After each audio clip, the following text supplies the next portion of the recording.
नमस्कार, दिन भर की हाइलाइट्स को लेकर हाजिर है सुजस आवाज राजस्थान। सुजस पॉडकास्ट में मेधा से आप सुन रहे हैं प्रदेश के मुख्य समाचार। नजर सबसे पहले आज की हेडलाइंस पर। जोधपुर में होगा 79वां राज्य स्तरीय स्वतंत्रता दिवस समारोह। बरकतुल्ला स्टेडियम में मुख्यमंत्री भजनलाल शर्मा करेंगे ध्वजारोहण।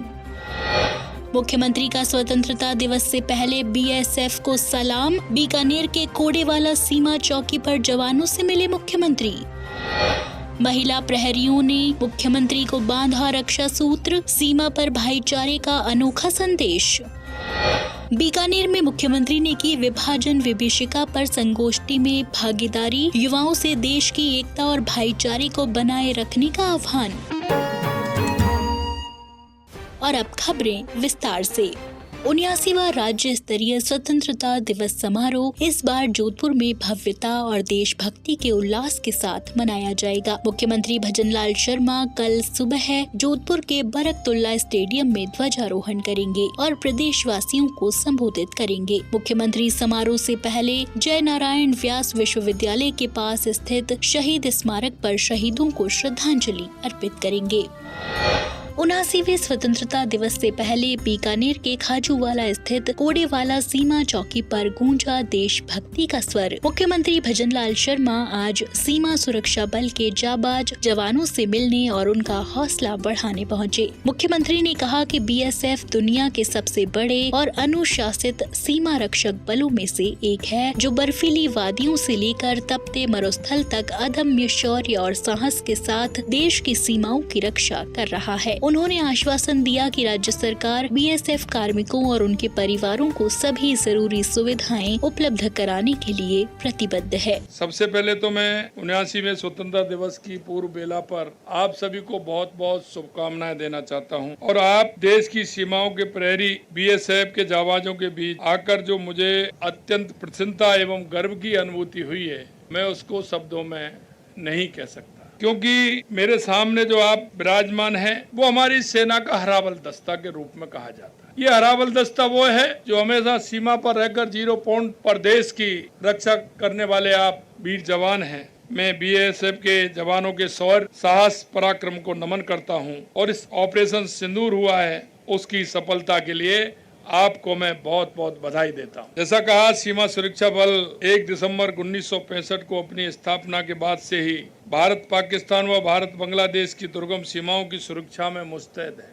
अपने अदम्य शौर्य, साहस और बल से हिमालय की बर्फीली वादियों से लेकर राजस्थान के तपते थार व गुजरात के रण और उत्तर पूर्व के विकट जंगलों में सीना तान कर दिन रात मुस्तैदी और जोश के साथ सीमाओं की आप सुरक्षा कर रहे हैं। आप सीमा पर होने वाले अपराधों जैसे तस्करी, घुसपैठ आदि की मुस्तैदी के साथ उनको नाकाम करने का काम करते हैं। बीएसएफ बहुत ही अनुशासित व देश की सेवा में समर्पित दुनिया के सबसे बड़े सीमा रक्षक बलों में से एक है। मुझे इस बात की प्रसन्नता है कि बीएसएफ ने सीमावर्ती आबादी, सीमावर्ती क्षेत्रों में कार्यरत विभिन्न संस्थाओं, वहाँ के गाँव के व्यक्तियों के साथ, प्रशासन के साथ जो आप तालमेल के साथ काम करते हैं, निश्चित रूप से मैं कहता हूं कि आपकी एक बहुत ही काबिलियत है और आप देश की जिस तरह से सबको साथ लेकर के सुरक्षा का काम करते हैं, निश्चित रूप से उसके बधाई के पात्र हैं। इस मौके पर मुख्यमंत्री ने जवानों को स्वतंत्रता दिवस की शुभकामनाएं दी और महिला प्रहरियों ने उन्हें रक्षा सूत्र बांधे। उन्होंने बीएसएफ द्वारा सामाजिक सेवा,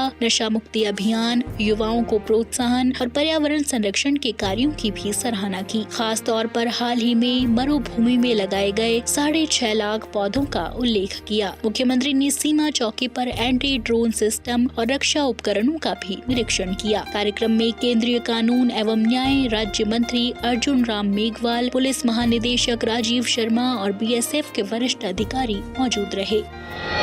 मुख्यमंत्री भजनलाल शर्मा ने बीकानेर में आयोजित विभाजन विभीषिका पर संगोष्ठी में भाग लिया। इस अवसर पर उन्होंने 1947 के भारत पाक विभाजन के दौरान हुए भीषण संघर्ष, बलिदान और लाखों लोगों के विस्थापन को स्मरण किया। मुख्यमंत्री ने कहा कि विभाजन केवल एक ऐतिहासिक घटना नहीं, बल्कि करोड़ों भारतीयों के जीवन पर गहरा असर डालने वाला दर्दनाक अध्याय है। उन्होंने कहा कि यह दिन हमें अनगिनत लोगों के साहस और त्याग की याद दिलाता है। जिन्होंने अपनी मातृभूमि, घर परिवार और आजीविका छोड़कर नए जीवन की शुरुआत की। मुख्यमंत्री ने युवाओं से आह्वान किया कि वे इतिहास से सीख लें और देश की एकता, अखंडता और भाईचारे को बनाए रखने के लिए संकल्पित हों। संगोष्ठी में विभाजन की कहानियों, पीड़ितों के अनुभवों और ऐतिहासिक तथ्यों पर विस्तार से चर्चा हुई। कार्यक्रम में विभिन्न वक्ताओं ने अपने विचार रखते हुए देश की स्वतंत्रता और एकजुटता को मजबूत करने की आवश्यकता पर जोर दिया। आज ये अगर मैं स्मृति की बात करूं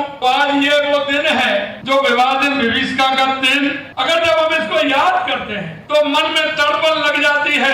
मन के अंदर जो विचार आते हैं और वो विचार आना स्वाभाविक है, क्योंकि इस देश को आजाद कराने के लिए हमारे उन बलिदानियों ने, माँ भारती के उन सपूतों ने अपने आप को समर्पित कर दिया। और समर्पित ही नहीं, उन्होंने एक लंबी लड़ाई लड़ी इस देश के अंदर। हमेशा से आपने देखा होगा, कभी इस देश में हूण आए, कभी कुषाण आए, तो कभी इस्लाम आया, तो कभी अंग्रेज आए। लेकिन मैं एक ही बात कहना चाहता हूँ मेरे भाई और बहनों, हमारे उन पूर्वजों ने कभी हार नहीं मानी और सभी से लोहा लेकर देश को आजाद कराने का काम किया। ये लड़ाई कोई 1 साल 2 साल की नहीं, कितने अंतराल तक हमारे उन बुजुर्गों ने लड़ाई लड़ी, हमारे उन महापुरुषों ने लड़ाई लड़ी। ये भी हमें ध्यान रखना चाहिए। और ये लड़ाई किसके लिए लड़ी, ये भी हमें ज्ञात होना चाहिए, क्योंकि उन्होंने तो अपने आप को समर्पित कर दिया, अपने आप को माँ भारती की बलवेदी की ओर भेंट कर दिया। उन्होंने इस आजादी की लड़ाई लड़ी तो सिर्फ आने वाली पीढ़ी की लड़ी थी,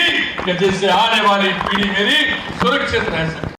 मुख्यमंत्री भजनलाल शर्मा ने कहा कि भरतपुर शहर में मूलभूत सुविधाओं और विकास कार्यों को प्राथमिकता के साथ गुणवत्तापूर्ण तरीके से किया जाएगा। मुख्यमंत्री कार्यालय में हुई समीक्षा बैठक में उन्होंने जिला प्रशासन को भविष्य की आवश्यकताओं को ध्यान में रखते हुए कार्य योजना बनाने के निर्देश दिए। उन्होंने केवलादेव राष्ट्रीय उद्यान के मुख्य गेट के जीर्णोद्धार, नया एंट्री प्लाजा, प्रमुख चौराहों के सुदृढ़ीकरण और सौंदर्यीकरण, ग्रीन रोड निर्माण, रोड डिवाइडर, फुटपाथ, लाइट और यूटिलिटी डक्ट कार्यों को समय पर पूरा करने के निर्देश दिए। बैठक में कलेक्ट्रेट, नगर निगम, मंडियां, बस स्टैंड स्थानांतरण, कॉलेज ग्राउंड में खेल सुविधाएं, सुजान गंगा शुद्धिकरण, भूमिगत केबल, मंदिरों के पुनरुद्धार, पर्यटन स्थलों पर साइकिल ट्रैक और parking, master drainage, botanical park और सैनिक स्कूल के लिए भूमि चिन्हित करने जैसे विषयों पर भी निर्देश दिए गए। बैठक में PWD, वित्त, पर्यटन, ऊर्जा,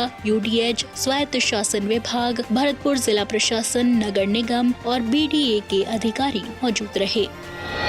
मुख्यमंत्री भजनलाल शर्मा ने ऊर्जा विभाग को योजनाबद्ध तरीके से काम करते हुए विद्युत उत्पादन में निरंतर वृद्धि के निर्देश दिए, ताकि आने वाले वर्षों में बढ़ती आबादी को पर्याप्त और बिना रुकावट बिजली मिल सके। उन्होंने कहा कि वर्ष 2027 तक दिन के समय किसानों को बिजली उपलब्ध कराने का लक्ष्य पूरा किया जाएगा। मुख्यमंत्री ने कल मुख्यमंत्री कार्यालय में वर्ष 2025-26 की ऊर्जा विभाग की बजट घोषणाओं की समीक्षा की। उन्होंने अधिकारियों को आगामी रबी सीजन में किसानों के लिए पीक डिमांड के दौरान सुचारू बिजली आपूर्ति, घरेलू और औद्योगिक उपभोक्ताओं को निर्बाध बिजली और उत्पादन इकाइयों का समय पर रखरखाव सुनिश्चित करने के निर्देश दिए।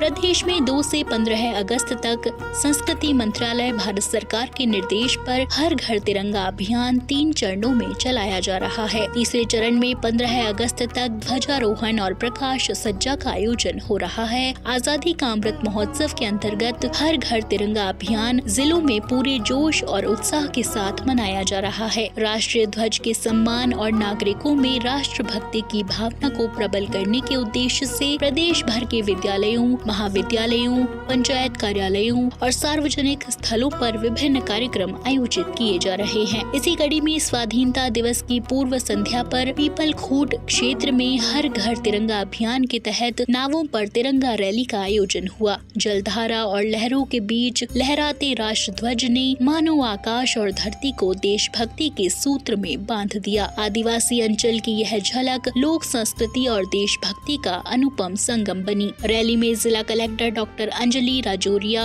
जिला पुलिस अधीक्षक B आदित्य, मुख्य कार्यकारी अधिकारी जिला परिषद पर्वत सिंह चुंडावत सहित अन्य अधिकारी और 350 ग्रामीण शामिल हुए। नावों की कतारें जब एक साथ आगे बढ़ी तो भारत माता की जय के नारों से वातावरण गूंज उठा। तो आज के सुजस पॉडकास्ट में इतना ही। मेधा को दीजिए इजाजत, कल फिर होगी आपसे मुलाकात। तब तक बने रहिए सुजस आवाज राजस्थान के साथ। नमस्कार।